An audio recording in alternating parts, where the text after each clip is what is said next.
Hi, welcome back to Knowledge Logger and പേര് Steffi. 9th question, find the integral of 4x plus 2 square root of x square plus x plus 1 dx. Okay, integral of.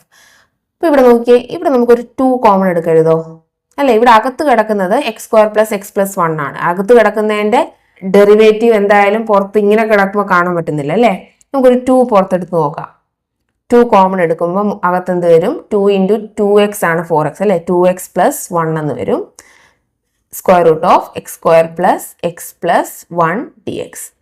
ഇനി നോക്കിയേ, ഈ അകത്ത് കിടക്കുന്ന square റൂട്ടിൻ്റെ അകത്ത് കിടക്കുന്ന ആളുടെ ഡെറിവേറ്റീവ് അല്ലേ 2x പ്ലസ് 1. സ്ക്വയർ റൂട്ടിൻ്റെ അകത്ത് കിടക്കുന്ന x square plus x plus 1ന് നമുക്ക് എന്ത് കൊടുക്കാം? ടി എന്ന് സബ്സ്റ്റിറ്റ്യൂഷൻ കൊടുക്കാം. നമുക്ക് അതിനെ ഒന്ന് എന്ത് ചെയ്യാം? ഡെറിവേറ്റീവ് എടുക്കാം അല്ലേ? ഡിഫറൻഷിയേറ്റ് ചെയ്യാം. X square derivative 2x plus എക്സിൻ്റെ ഡെറിവേറ്റീവ് 1, 1ന്റെ ഡെറിവേറ്റീവ് 0, അതായത് 2x plus 1 dx is equal to dt. Okay, ഇവിടെ കിടക്കുന്ന ആളെ നോക്കിക്കേ, അതല്ലേ ഇത് 2x പ്ലസ് 1 dx. അതിന് പകരം നമുക്ക് എന്ത് കൊടുക്കാം? dt എന്ന് കൊടുക്കാം അല്ലേ? 2 ഒരു കോൺസ്റ്റന്റ് ആണ്, നമുക്ക് പുറത്തെടുക്കാം. Integral of x square plus x plus 1 നമ്മൾ ടി എന്ന് കൊടുത്തത് അല്ലേ? അപ്പൊ square root of T. 2x plus 1 dxന് നമുക്ക് എന്ത് കൊടുക്കാം? dt എന്ന് കൊടുക്കാം. ഓക്കെ, നമുക്കിത് ഇന്റഗ്രൽ എടുക്കാൻ അറിയാം അല്ലേ? സ്ക്വയർ റൂട്ടിന്റെ നമ്മൾ എന്തെടുക്കും? ടി റേസ് ടു 1/2 എന്ന് എടുത്തിട്ട് അതിന്റെ ഇന്റഗ്രൽ എടുക്കും അല്ലേ? അതായത് 2t റേസ് ടു 1/2 dt എന്ന് വരും. അതായത് 2 into t raise to 1/2 plus 1/1/2 plus 1 plus c എന്ന് വരും.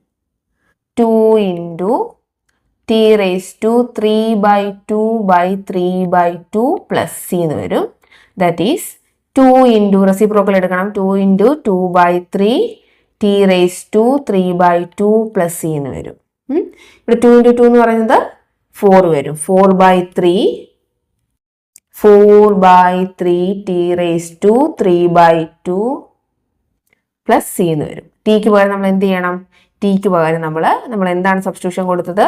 X square plus x plus 1 എന്നാണ് നമ്മൾ സബ്സ്റ്റിറ്റ്യൂഷൻ കൊടുത്തത്. അത് നമ്മൾ ടിക്ക് പകരം അവിടെ അപ്ലൈ ചെയ്യുക. ഇപ്പം എന്ത് വരും? 4/3 x square plus x plus 1 the whole power 3/2 plus c. ഇതാണ് നമ്മുടെ ആൻസർ ആയിട്ട് വരുന്നത്. ഓക്കെ, അപ്പം നമുക്ക് ബാക്കി ക്വസ്റ്റ്യൻസ് നമുക്ക് അടുത്ത ക്ലാസ്സിൽ ഡിസ്കസ് ചെയ്യാം. അപ്പം എല്ലാവർക്കും ബൈ.